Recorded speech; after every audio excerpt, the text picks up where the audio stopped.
Hello, welcome. It is a Friday night. It's fans forum evening. I have been hunting around doing my very best fishing impersonation and have managed to get four absolute whoppers when it comes to guests here. So let's not waste any time whatsoever and get straight round the four people that we have managed to hook in. So we've got, first of all, Mr. John Neville back from last week. How you doing, John? Very good, Barry. Yeah, evening, everyone. Looking forward to another good discussion tonight. Excellent, good. We're glad to have him. And then, of course, because I do like it when we can get two Johns on, we've got Big Johnny K. He's here too. So how you doing, Big Johnny K? I'm very well. First Friday night forum for 5 weeks, and I've missed it completely. So I'm looking forward to being on this show. So yeah, Not that you've been counting. And then, of course, right at the bottom there, we have young Ellie, fresh from watching her mate Diane play, I think, the other day. How are you doing, Ellie? Yeah, I'm doing good. Yeah, it was good with Ireland last night, actually. I was screaming, and I was watching a bit of Carrie before as well. What a go from there as well. Fantastic. So there we go. We've got Ellie there as well. And it is a massive return to the man with the big personality and the very small hair. It is Gaza. Gareth, how you doing, mate? You okay? I'm great, thank you. How are you? Yes, really good, thank you. And thank you for coming on. It's like it's been a while. First time on the fans forum with me. So let's see how that goes. So what are we talking about tonight? Well, if you were looking at the thumbnail just before we started, you'll notice we're talking about the internationals because we've all had the joy of Euro 2022, some more than others, because they were actually there. But having enjoyed all of that, we all started getting ourselves into WSL fever. We looked at the pre-season friendlies. We got excited over them when we were finally allowed to watch them. We've seen all of those things. We've seen all of the transfers coming in and out. We've got ourselves just about ready. We know which ones are going to be live on Sky, which ones are on the BBC. We know all of that's coming along. And then just before it starts, we're back off onto another international break without any football in between. So before we even start looking at the people that have actually been called up, I'd just like your first initial opinions. What do you think about the fact that we're kicking off the WSL season effectively? We're in September, haven't played any football yet, other than the pre-season friendlies, and we're going straight into an international break. What's your initial thoughts on that? And we'll go start the way we went before. So, John, Mr. Neville, off you go. Yeah, it does seem quite bizarre, really. So we've had all these pre-season friendlies, and then to go into an international break just seems very, very bizarre. It'll almost be like by the time they come back again, it'll be like resetting and almost starting again almost. So I do find the timing, very, very strange. It quite often seems to be the most inopportune moments when these international breaks seem to occur. I mean, don't get me wrong, I do love watching international football and Lionesses especially, but I think we could have just really done without this time round. Absolutely, and Johnny K, big trouble here, really, isn't it? Because we've had all of this going on, and as we said, we've done the pre-season friendlies. You've just had all of that input going in, and then they're immediately taken away to go off and do international duty. It's not ideal for a build-up, is it? No, it's ridiculous. I mean, I was saying backstage, I've been away for 5 weeks from the Friday night forum, and the first one I'm on, if we talk about the international break, I mean, it's purgatory, isn't it? And I honestly don't understand it. I really don't. The only benefit I can think of it is players like Russo and Tooney haven't really had much of a pre-season, because obviously they were in the Euros, who were off for a couple of weeks, and they've only played a game or two of pre-season. So, that won't be good for you.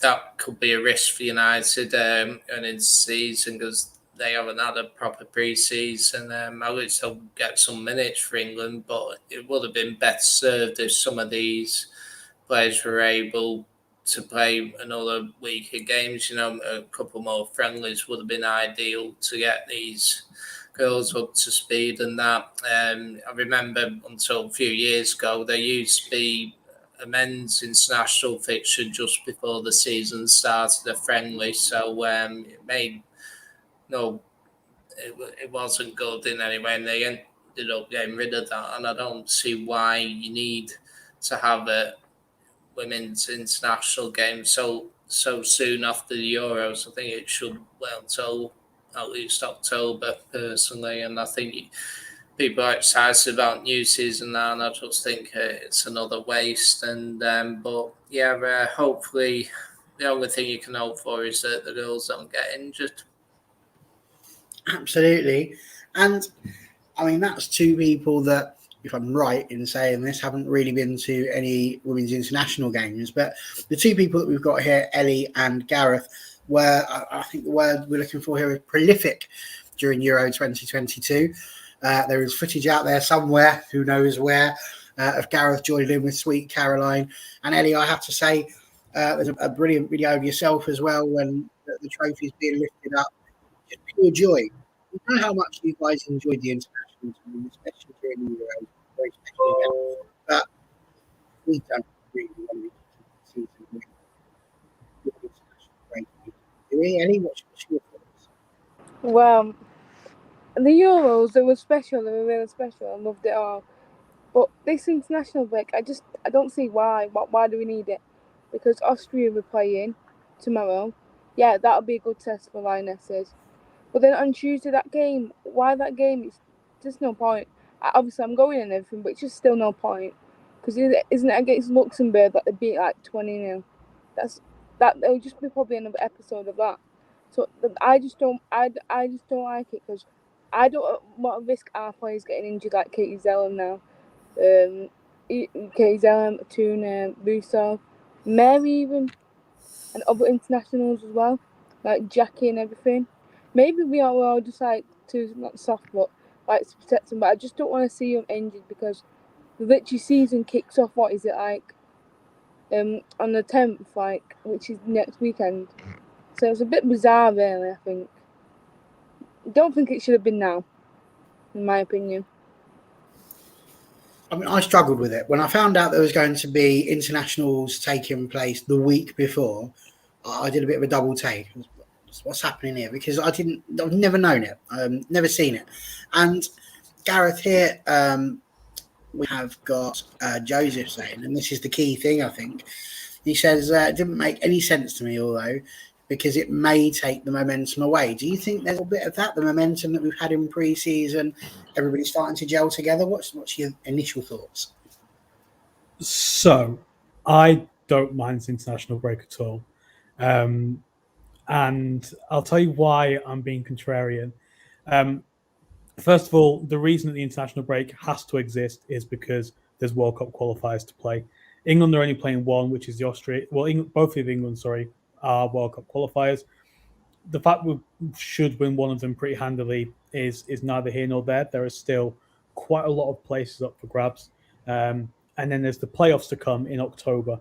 So if you kind of delay that, you end up having those in November as well, and that's a pretty grim time. Ordinarily, we would play 1 or 2 weeks of the season and then have an international break. So I would much rather us get the international break over and done with before the season begins, and then have the full month, 5 weeks or so of games under the belt before the next one in October, rather than playing 2 games, having international break, playing another 3, having international break. Just have a nice clean run of 5 games. So I think in the sense of momentum, yeah, there's definitely risk of that. There's definitely a risk that the players going away and not training together is a downside. But also it allows those players who haven't gone, so players like Millie, for example, who's just coming back through, it gets her more time to train and get ready ahead of the season starting. But I think that's also, the coaches will have known that this is there. They'll have planned for it. the plan for them being away. But yeah, I think momentum definitely could kind of be taken from the sails. But I'd much rather it be before the season starts than in 2 weeks' time. And I think there's been times where that has been the case, and that kind of saps momentum even more. If you get 2 wins under the belt, then you don't want to kind of go and start playing internationals then, because that really does take momentum away. Now, if you get 5 wins, there's loads of momentum, and it's slightly different then, isn't it?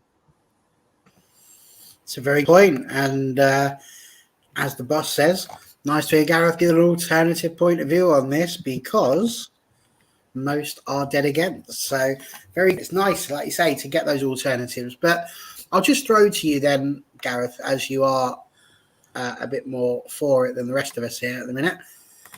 What do you think here to what Anton's put? So he's put, meanwhile, Spurs are training for the opener less than a week before. We all know that, I mean, specifically in the England team, but for the most part, the internationals seem to come from the sort of the top 3 or 4 teams. Do you think there is any danger there that it could impact on a game against Spurs, which, to be fair, is a reasonably big one for us, bearing in mind how close they were to 4th for quite a long time? Yeah, I mean, definitely there's potentially that risk. They'll be training, and a lot of our girls will be away on internationals. But what that says to me is that we've got the better players, and I would always much rather have a team full of better players than a team that have trained for a week longer. So, yeah, obviously the risk of injuries is the kind of concern, but I think we've now got, we've spoken in the previous shows about the depth that we've got in the team now. So even if we do unfortunately get a little knock or a little niggle, then we've still got players that can come in and can do a job. Fair enough. And again, it's led me into perfectly what I was going to talk about next. But before we do, TJ's weighed in, because there's World Cup qualifiers going on. Complain to UEFA if you don't like it. Can you get me an address, please, TJ? That would be grand. Email preferably. And then he pops in with this, which he says is right. Most of the rest of the world is just playing friendlies, which is true. When you look at the breakdown of the people that are going away for us, Adriana Leon, I think, is the only one who's playing 2 friendlies, basically. They're up against Australia on tomorrow and Wednesday. Other than that, pretty much all of them are, as we say, World Cup qualifiers, which are important for those next year. So I do understand that, which is fair enough. Norman thinks hopefully everybody will get a chance. You never know. It could happen. And Joseph again saying so far 3 of our players have started in their national teams. Tunkara played 90 minutes for France. Ladd started, Jackie as well. TJ's woken up out the wrong side of the bed today. Look at him go. Also, not all world leagues play on the WSL schedule. Well, they should, damn it. They should. I jest with you. So, yeah, we do. We've got 4 members in the Lionesses. Well, 5, actually, this time. Could get injured, so that does mean something. You're quite right. And as TJ says here, it's up to national team coaches to do the right thing and manage workloads for the players. Most try to, and I'm sure that Serena will do that. So we've got 15 players, 15 of them, which I have to say I agreed with what Gareth was saying there. Shows what a squad we've got if we've got 15 people going away. We've already mentioned Adriana Leon. We've got 5 of the Lionesses. We've got Ria, Paris, Russo, Zellum, and Toon.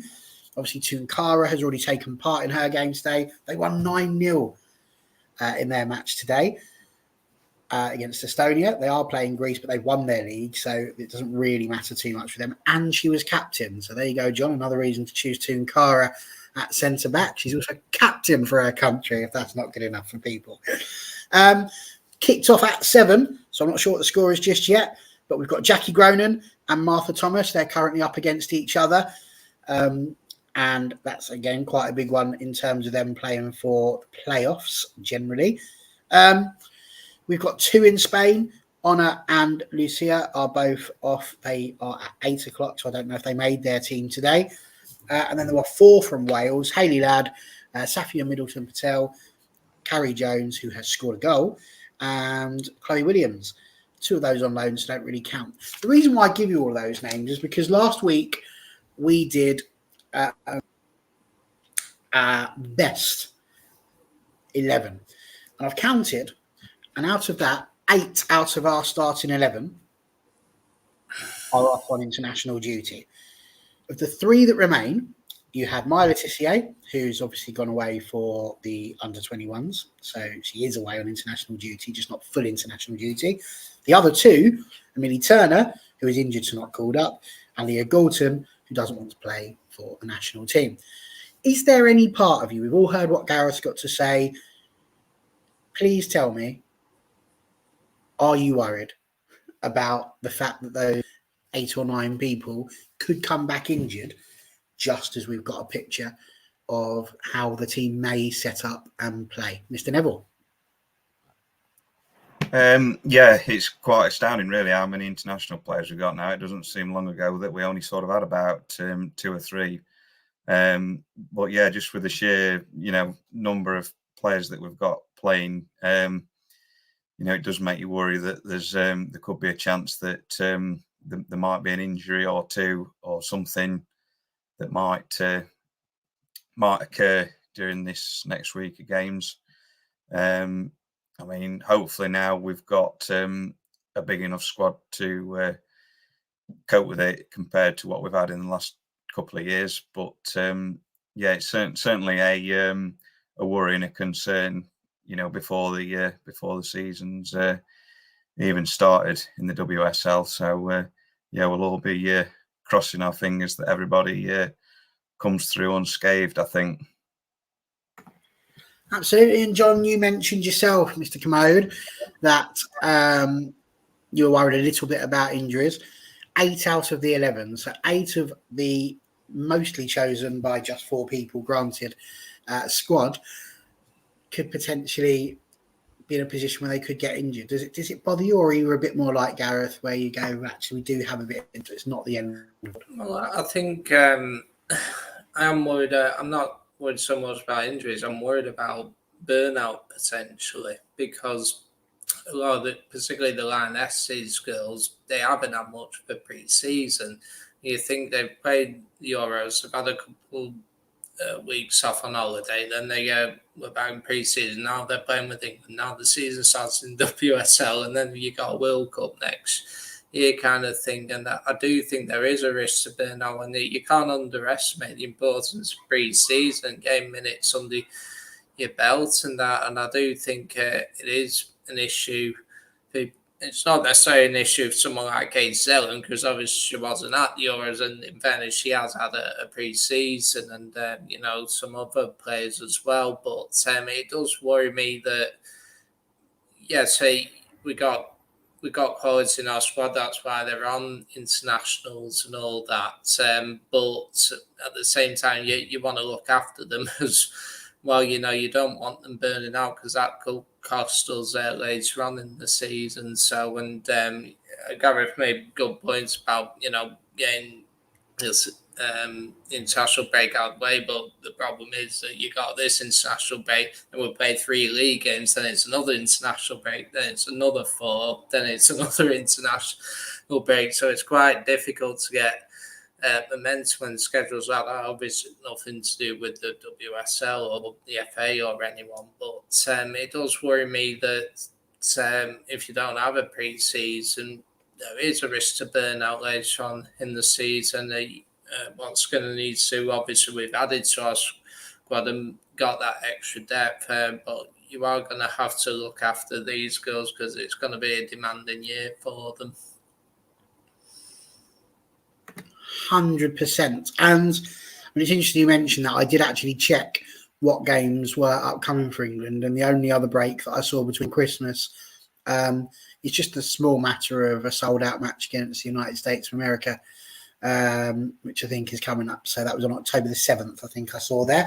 So that should be the only international getting up to Christmas, which, if that's the case, is quite good, because it gives us a good run through. I think there's a 2-week break between Arsenal in November and Villa in December. So I'm not Could sure well be. whether. Maybe they're all off on holiday, John.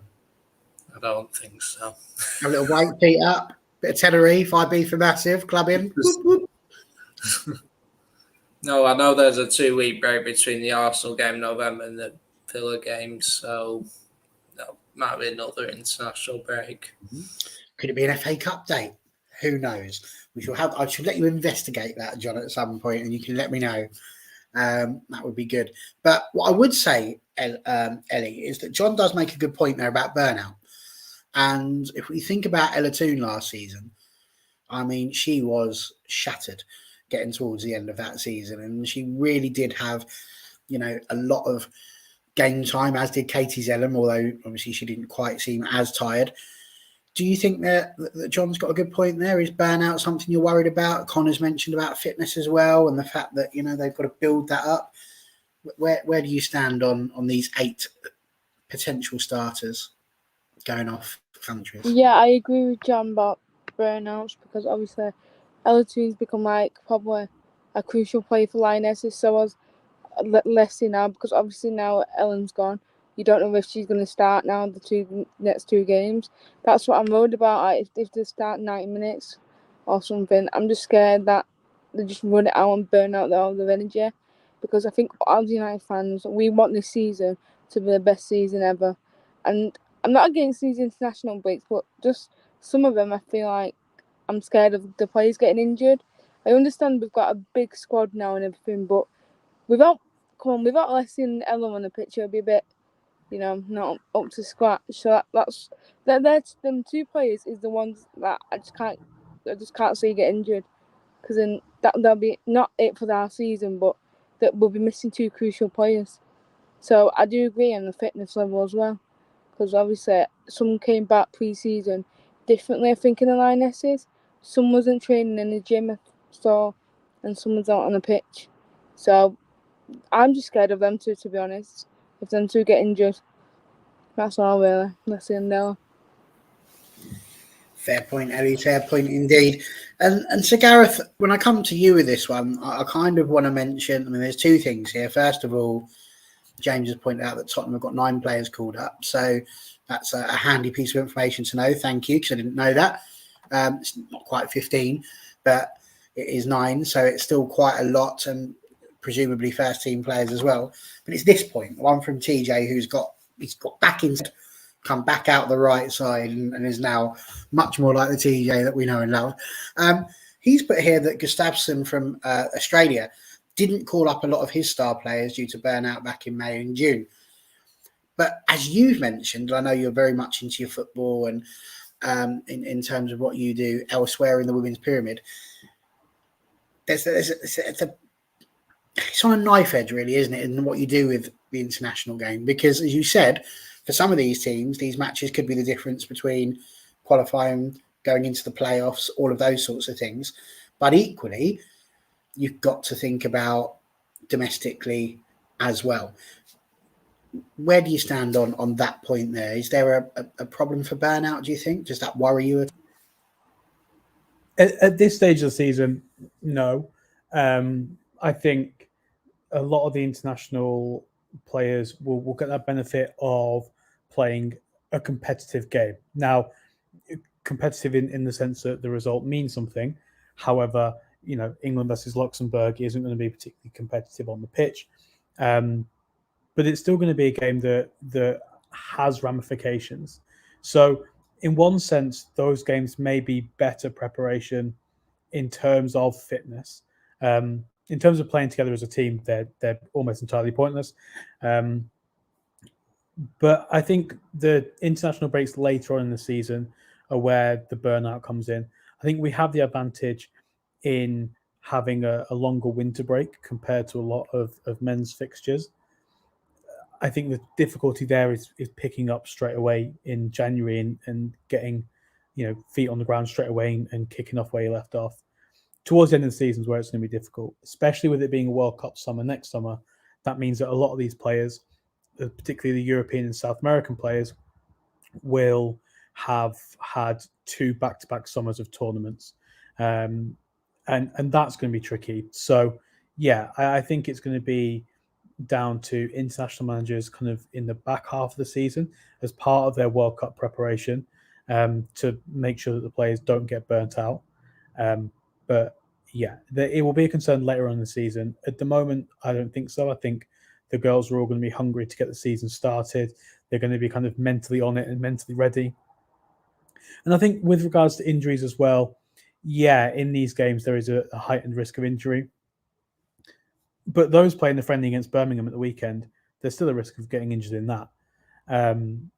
Probably less so because you'll notice if someone's got a bit of a knock, you'll probably take them off and you'll manage it slightly differently. But there is still that risk there. But yeah, I think the risk of burnout is a concern, just at a different point in the season, and the risk of injury is always there. And I think that risk is kind of there in every single game that we play. But yeah, you kind of take it differently if it's for your own team. It always kind of tastes a little bit more sour when it's for the national team. But yeah, we just hope that all 15 of them come through, all 15 of them have good performances, and then we can come back in 8 days' time and start that season strongly. Fair point. And hold on, what's that? Got some breaking news coming through in the east. I believe Kay's got the international dates. I do indeed. I've also got from online and says there's 1, 2, 3, 4, 5 international breaks during this season. Obviously, the current one, August 29th, September the 6th, October the 3rd to October the 11th, November the 7th to the 15th, then into the new year, February 13th to the 22nd, and April the 3rd to the 11th. So those are the 5 international breaks during the season. So fair play to you, Big Johnny K. To me, that there was a gap between United playing Chelsea and Arsenal, and you have managed to prove your points. So get that, people of the internet. Get that. You can actually find facts that back up your point and shut people like me up. It is possible. So there we go. Absolutely not, John. The way they're going to be showing that on MUTV that I can possibly fathom, due to the fact that it's behind closed doors and it's not really been advertised. They said the last one was the game against Everton last week. Mickey's jumping in. The same will go for the international. The likes of Serena not going to risk them either. But I do still agree it shouldn't be so close to the new season. I think it does. That's, I think, the bit that's grated on people is the fact that we've had a pre-season and then this. But there we go. And yes, Norman, it will be interesting to see who plays against Birmingham, but it'll be nice, hopefully, as we said, for the likes of Minnie Turner, to get a little bit of game time, of course, for Sophie Bagley as well. So there we go. So that's really all we had to mention on the international scene. I'm not going to interrupt you lot on this one. I just want you to go around very quickly so that we can get an idea of the sort of people you are. Is it club before country or country before club? What comes first for you? So start off with Johnny Neville and then just go around. Me personally, I would say, well, club certainly. Although I do support the the national team as best I can. I do enjoy watching Lionesses and the other international teams as well. So I suppose I'll always be United before anybody else. But I've no qualms with international football at all. Long may it continue.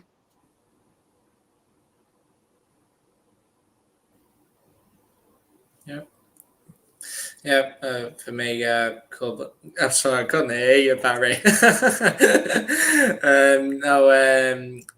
I absolutely club over country, definitely. Although in the summer, that's when I pay attention to international football over pre-season and all that. So that's the only time a country over club. But no, always club over country.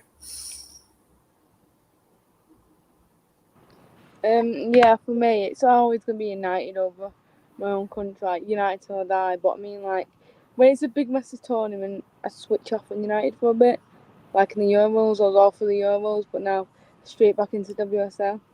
So in tournaments, I support my national team more, just a little bit more. But obviously now, because it's a big season coming up, it'll always be United. So yeah, United, club over country. I love international football, but yeah, it is always going to be club over country to an extent. When I think back about winning the championship or winning the Euros, saw both trophies get lifted. Which one made me more emotional? It was winning the Euros, but yeah, I think these players that with United, you kind of watch them, you support them all season, and you back them all season. You back them for years and years and years. With internationals, it kind of switch on for a couple of weeks and switch off. Although it was nice to watch other teams get torn apart by Lauren Hemp and not be on the receiving end of it. But yeah, no, definitely club over country. But when England are on, then they've got my full support. Absolutely. Do you know, I think a lot of that has got to do with just the regularity of it as well, more than anything. The inter breaks, much though they are an annoyance at times, only come around once every couple of months or so. And I put it down to Football Manager, things like that. If you decide to be a club manager, you're doing something every single week. The minute you get onto the international bits, you start off with all the goodwill in the world. Oh, I'm going to go and watch Man United against Spurs and see which players are playing there that I could pick.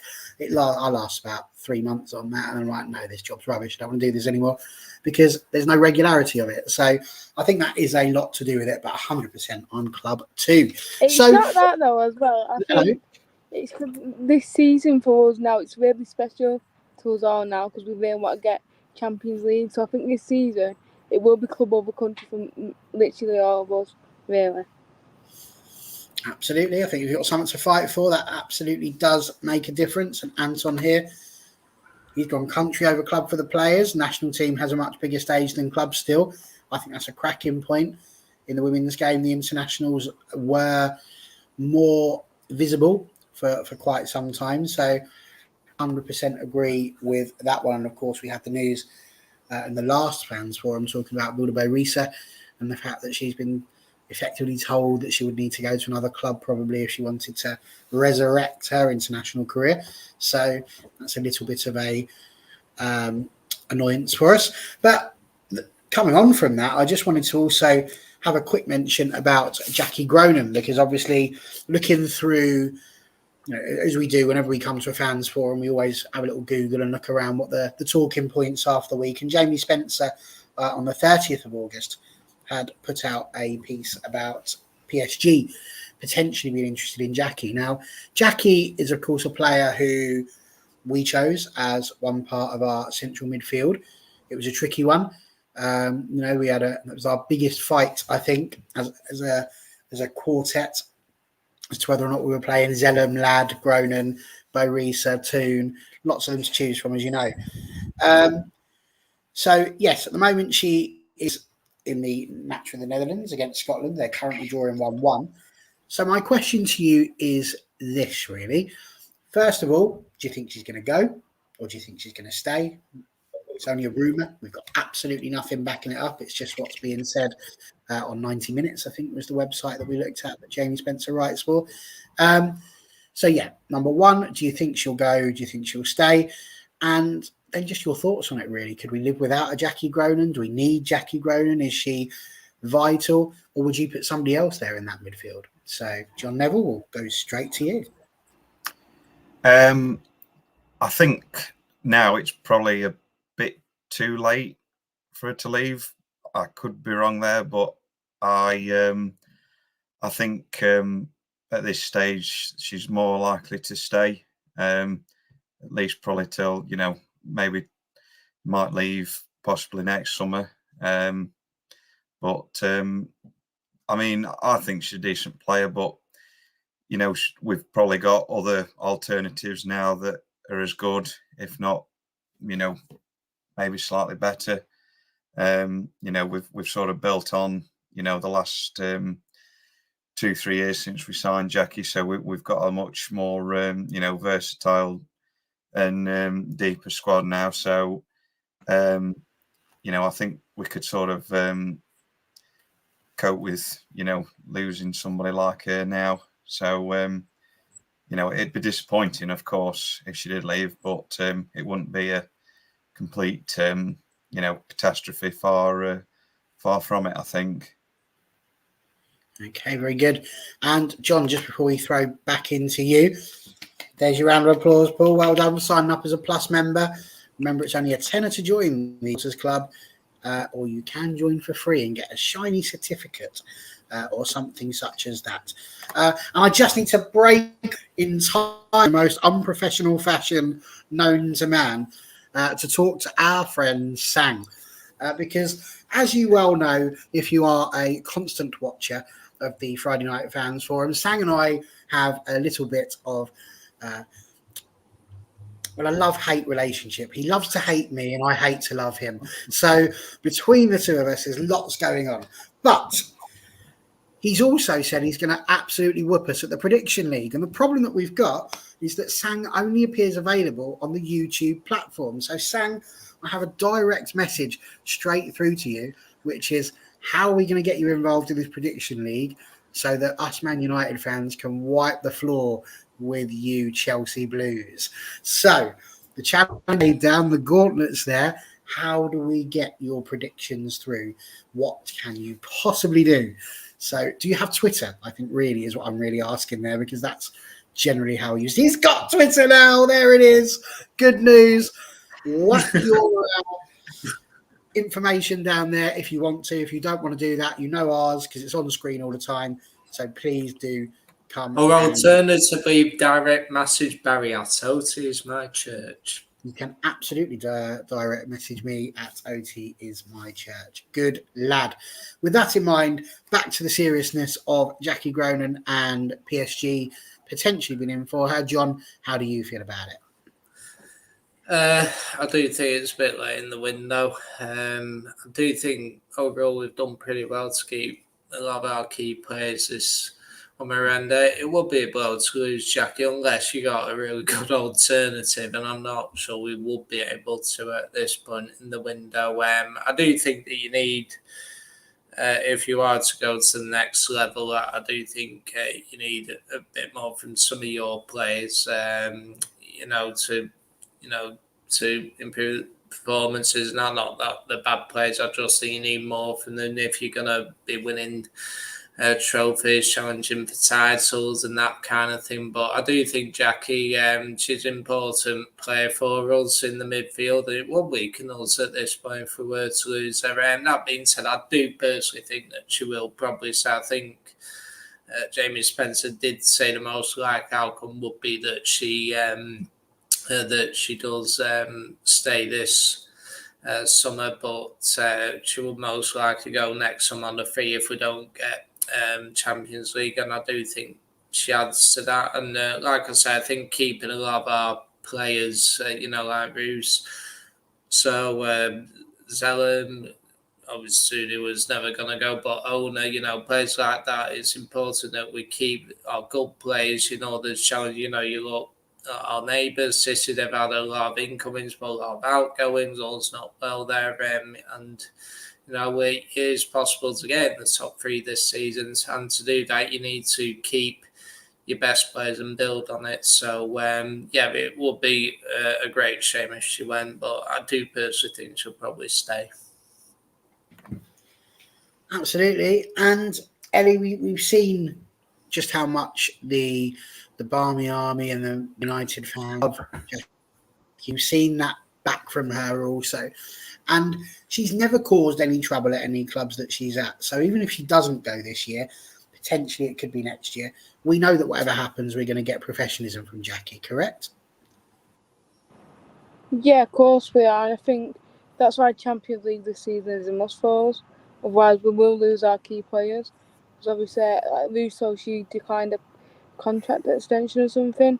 So I don't know if she does go Jackie though. Maybe it'll be on the free probably next season. But I mean, I'm not saying she'll go now. But if she does go, I mean, we'll have the money, and then we could put the money onto Russo's contract. Because she's one player we can't afford to lose. Because Russo is just like class now. And obviously, seeing that in the Euros now, all the clubs now will be creeping after her now. Like, yeah, we want Russo, so. But I don't think, personally, I don't think we'll lose Jackie yet. But with that being said, the men's transfer window was firing last night, and people have done it within minutes of it ending. So you never know. But obviously ours ends I think on the 8th, doesn't it? So I'll wait till then. But personally, I don't think she'll go because she loves United. She does love United, but if we don't get Champions League, then yeah, of course she'll go. She wants Champions League. So. Fair point. I mean, that's not really a question, is it? To be honest with you. So yeah, that one. Here we've got his Champions League or bust. Oh, I see you actually put one there. So it's like the old adage I used to play that trick. I'll ask you a question, and thank you very much. So, I mean, Gareth, again, there's lots being mentioned here. If you were United, what amount would you accept for her this summer, with the fear of potentially losing her free next summer? So, you three have got a chance to think about that, because we're going to come back round to you for a figure, a realistic number that you think Jackie Broden could potentially fetch in. But I also wanted you, Connor, you're not Connor, you're Gareth. Connor's at the bottom there because the name's written there. Gareth, what I'd also like you to point out on that one is I've heard tell that the French transfer window might be open a bit longer than our transfer window is. So you might know better than me. If our transfer window closes on the 8th, could there still be a window there for us to sell to France, even though our transfer window is shut? So that bit for Connor, and my little question too. Oh, it's muted. I was muted. Firstly, I'm not sure how you confuse Connor and I. I have a much better taste in energy drinks companies than he does. Secondly, I think it's too late now to sell, or for her to go. I think if it was a month ago, then I wouldn't have been hugely bothered. I don't think we need her per se. I think she's relatively not easy to replace, but she's replaceable. Sang, that's deep, man. That hurts. I think she's replaceable. The issue we've got at the moment is we've got 6 days to do it, and I don't think that's enough time. I mean, so in terms of a figure that I'd accept, Connor's kind of saying 200 to 350,000. I'm not sure if that's the case, given that the world record is roughly along the top end of that, and she's not a world record player at all. I'd say between 150 and 200,000, given that she's got a year left on her contract. If we get that offer in January, snap the hand off. I would be going to try and break the bank to sign Kira Walsh as a replacement. It won't happen, but that's what I'd be trying to do. If we could get 200k, if we could get 200k for Jackie, double that and bring Walsh in, I think you get a better midfielder. In her replacement, she won't do that. I think she'll want to go to Spain because that's where Lucy's gone. But yeah, I think she is replaceable. I think about 200,000 is probably a really good offer for her. I think say about 150 probably where we're looking. And what was your question, Barry? Whether or not, if after the 8th, when our transfer window closes, if we can still sell to France after that until their window closes. We can. So they can still buy from us, but we wouldn't be able to replace us. So it would be wild to do that. It would be the definition of insanity. So it's probably something that United would do, although hopefully not. Well, there you go. Thank you very much. And in case you were wondering what was happening there, so first of all, Connor got upset because obviously he's Red Bull and Jack is a monster, potentially. So there we go. Sang responded to the it's harsh, have questionable hells. But although Connor did enjoy that, Sang immediately put him back in his box. Speaking about the cantilever bit. So there we go. And I think, I can't be sure, but I think Mickey thinks you look a little bit like Alan Smith. So he will have to confirm whether or not he meant you. I loved Alan Smith, so I'll take it. That image. Image Presumably means Alan that one, and not the Arsenal one who's on Sky every now and again. forget him. The Alan Smith who has that famous image of him just covered in blood and blood staining his hair and everything.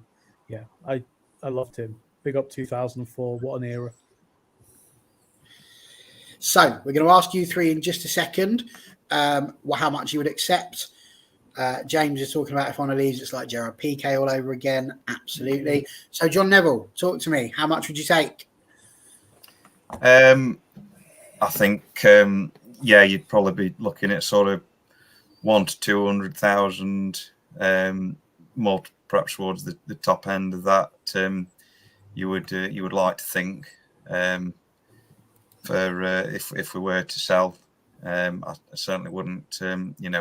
You'd be disappointed if it was less than 150. I would say.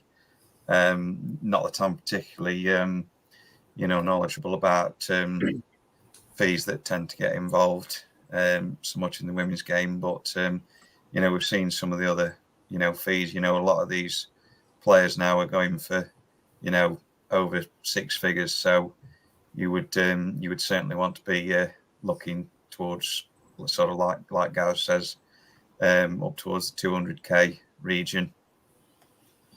Okay, well, according to Google, just want to get that one out there, Pernilla Harder is the world record signing at the moment at 250,000. Double check, was that pounds or euros or Monopoly money? That was euros, 250,000 euros.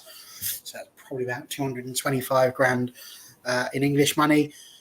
So what do you reckon, John? Are we getting anywhere near that, Mr. Commode?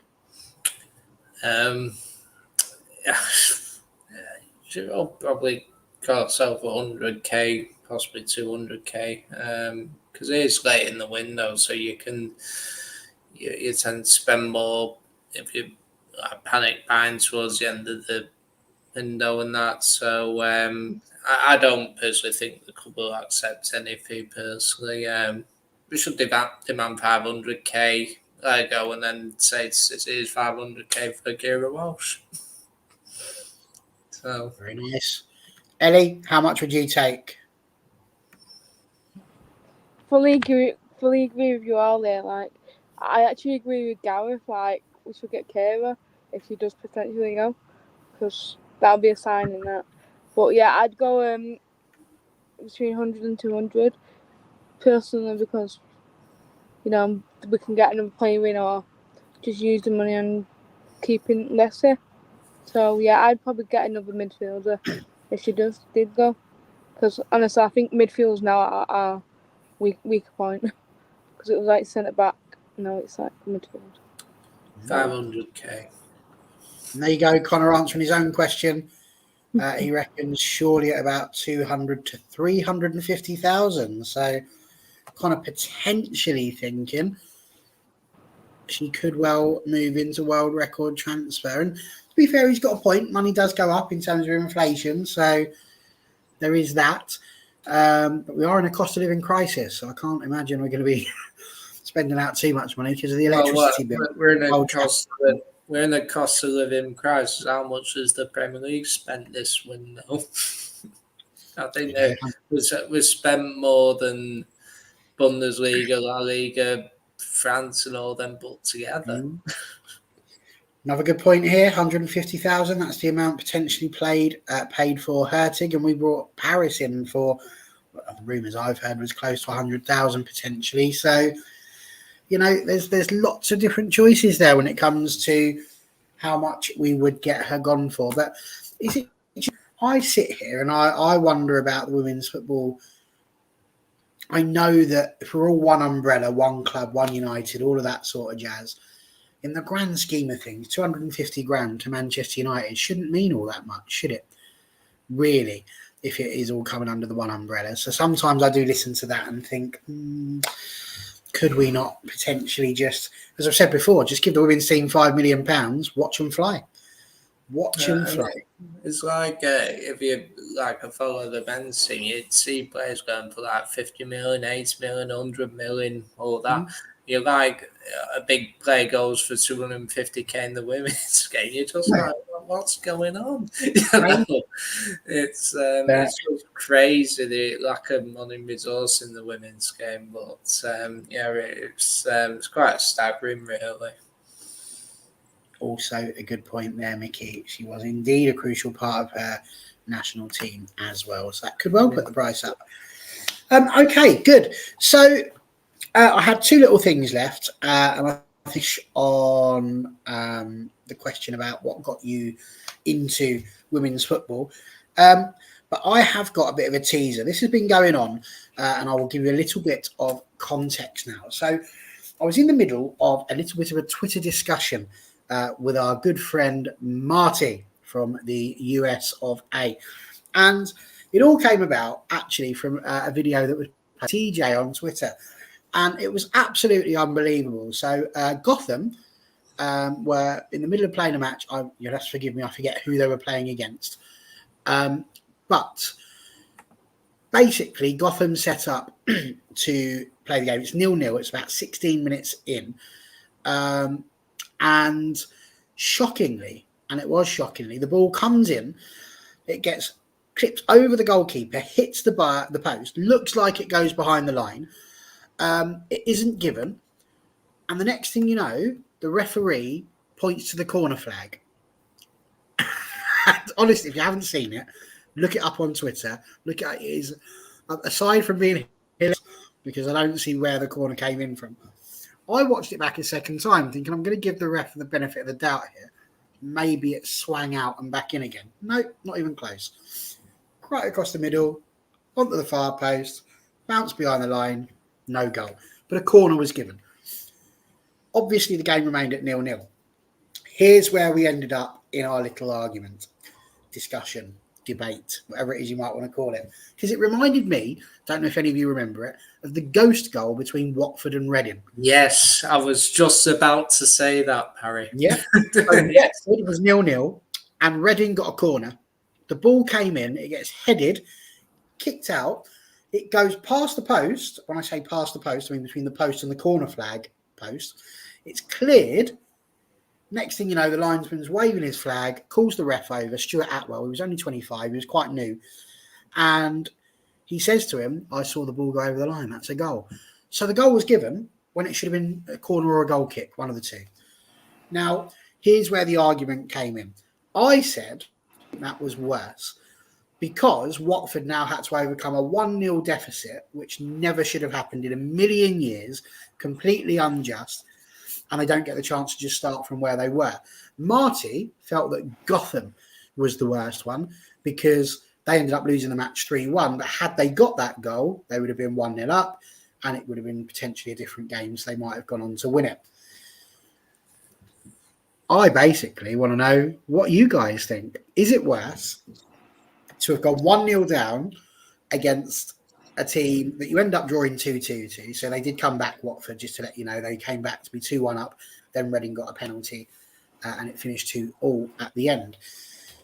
What do you think is worse? Is it worse to be Gotham and not be given the goal that you should have been given, but know that everything remains the same as it was when you started? Or is it worse for another team to be basically given a 1-goal advantage over you and then you have to come back and try and beat them? So I'll give you enough thinking time there by waffling. I'd love to see what you're thinking in the comments too as well. So, Mr. Neville, you are the first all the time, so you might as well be the first today as well. So go for it. What do you think is worse? Yeah, that's a good one. That is. I'm not quite sure. Do you sort of mean it as from like a what sort of point of view? Like from a moral point of view, do you mean, or? So I think from the point of view of the players, is it worse for a goal not to be given, or for a goal? Yeah, or for a you can so look at it for a goal not to be given, or for not a goal to be given a goal. Essentially. For a goal to not be given and to be given as a corner, so for that not to have gone on the first place, or for the goal to be given when it's gone nowhere near the goal line. Yeah, God, I'm a bit stumped with that one. I think if I had to say I think probably one being given that shouldn't have been might be slightly worse. I'm not totally convinced, to be honest. It's messing with my mind a bit, that one. But I might just go that way. Not quite sure why though. Barry, I will give you the justification in your debate that you're looking for. I think the Watford one probably is worse. You can say that the momentum may have shifted in the Gotham game, but it's ifs and buts, isn't it? They still, they were clearly on top if they were making those chances, and they could have gone and scored again, but they didn't. Whereas to then go down and Watford would have won that game if that goal wasn't given. So I'll give you the comeback that you're looking for.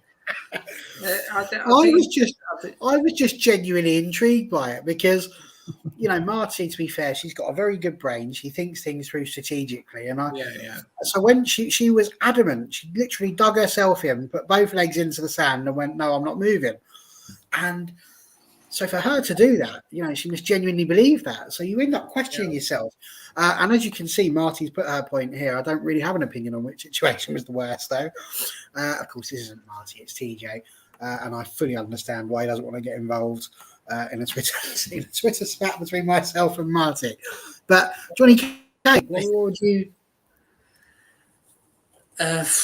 I've not seen the one that Marty was referring to, but that Watford one was a shocker. It was an absolute shocker. I suppose on balance, and I think what was worse about the Watford goal was that it was nowhere near the goal. It was nowhere near going in. Like, for example, you might get an occasion where the ball only just crosses the line. It's not given up. It's in case a goal was given, it only half crossed the line. So it's kind of like, it's about context, I think. There's loads of goals. We mentioned about a goal not being given.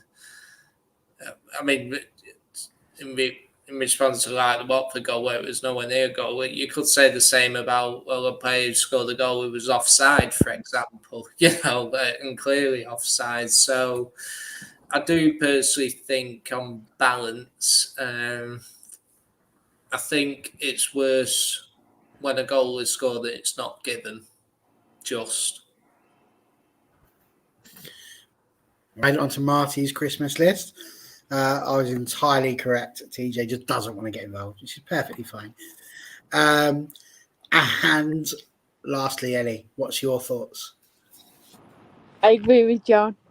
Yeah, I agree with John. I don't know. It is a tough question, actually.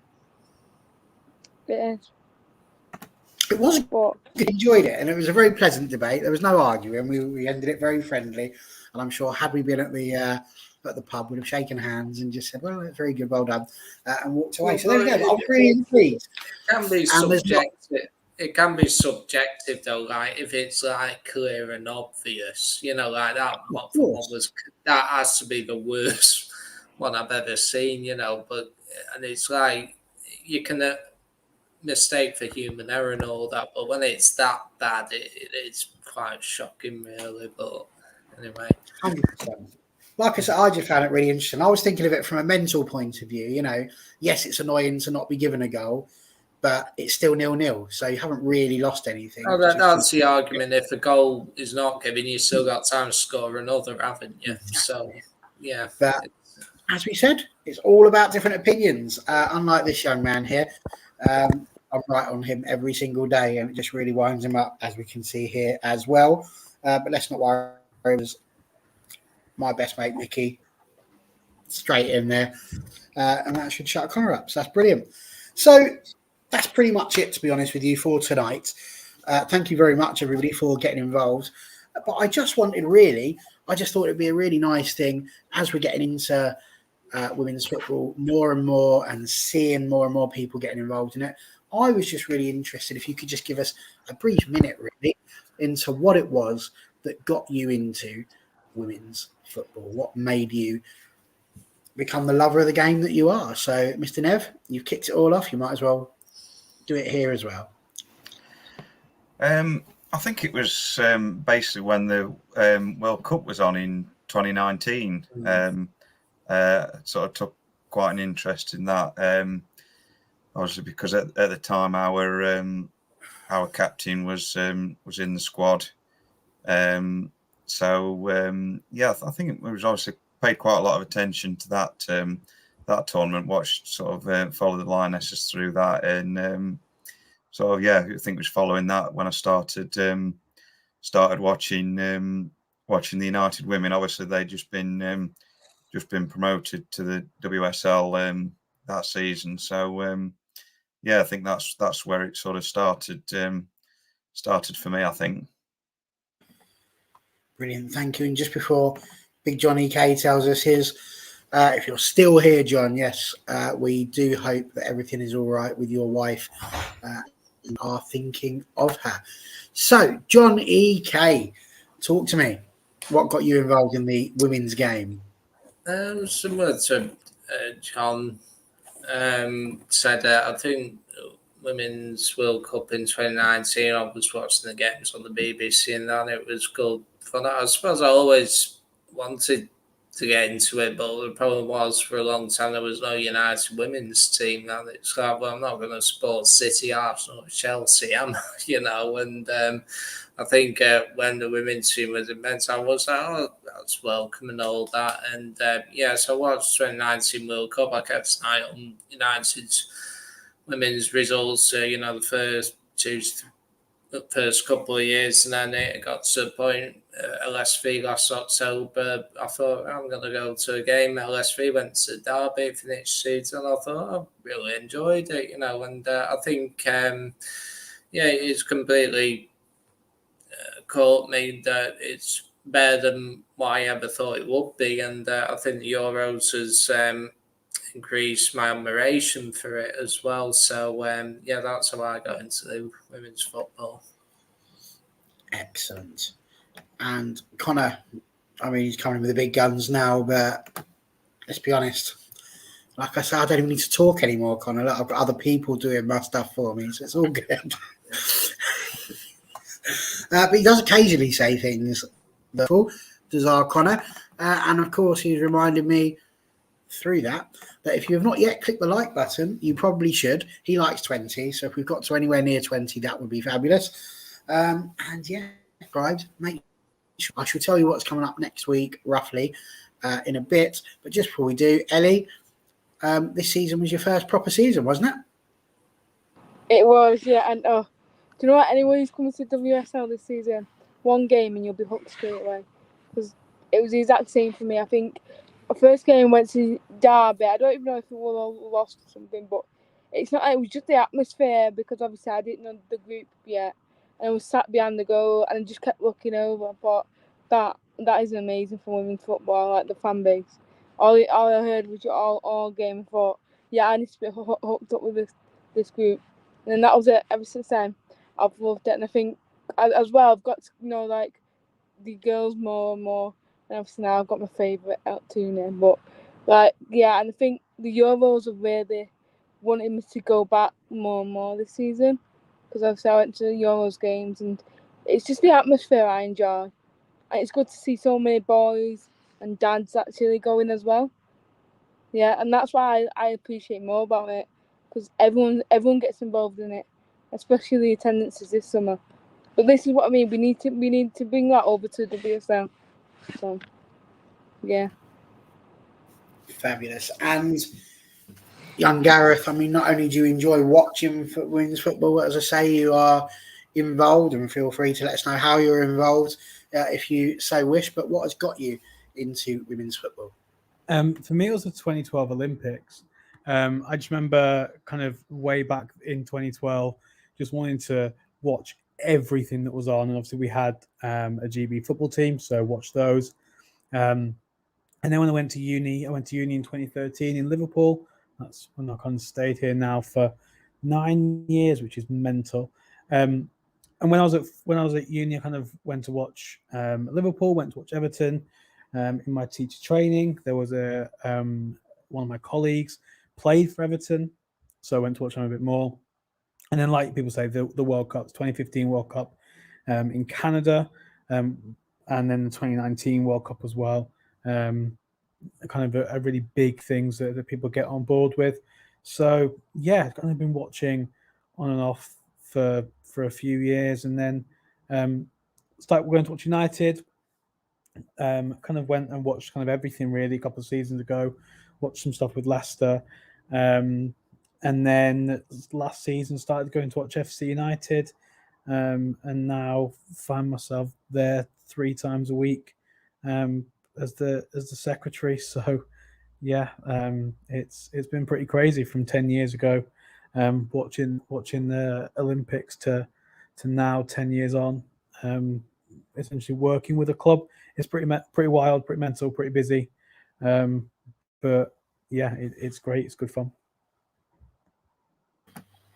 Absolutely, well done. You know, it does. It grabs you in, and I think that is the joy of women's football, that it just absolutely does. Whether it be from the proximity of the players and the availability, for want of a better term, to be able to see them and get photos with your heroes and all of that sort of thing. It is all there, and it is all kicking off next week. We are not far away at all. So what have we got coming up next week? Let me just roughly run through it. Monday, you'll have the usual, you know, the Chuckle Brothers. Connor and I will be back. I'm sure that Charlie will pop on at some point as well. We'll have a 4th person. I don't know who that 4th person is yet. I don't think even Connor knows. We'll probably find out on Sunday what's going on there. So that'll be lovely. We've got a lovely show on the Monday. We did promise you a journalist show, but this week was rather busy because the Premier League came in and got involved. So we're hoping that next week we can have both the fan preview and the journalist preview. That should be Wednesday and Thursday. On Friday, I'll be back again with another fans forum, and I already have 2 people booked in for that one, and one of them is brand new to the channel.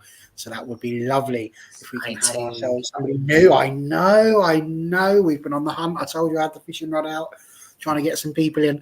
So that would be lovely to see some new people. And again, if there are people who want to come on, you know where we are.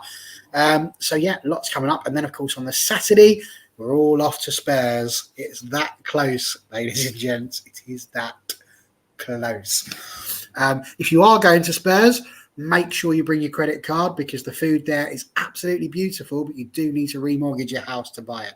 So if you do so, get yourself down there. But apart from that, my thanks to all of you in the comments for joining us tonight. Thank you to Big John, Little John, Gaza, and Ellie. Thank you so much for being here. It's been an absolute delight. It didn't take him long. And yeah, cheers all. It has been, as ever,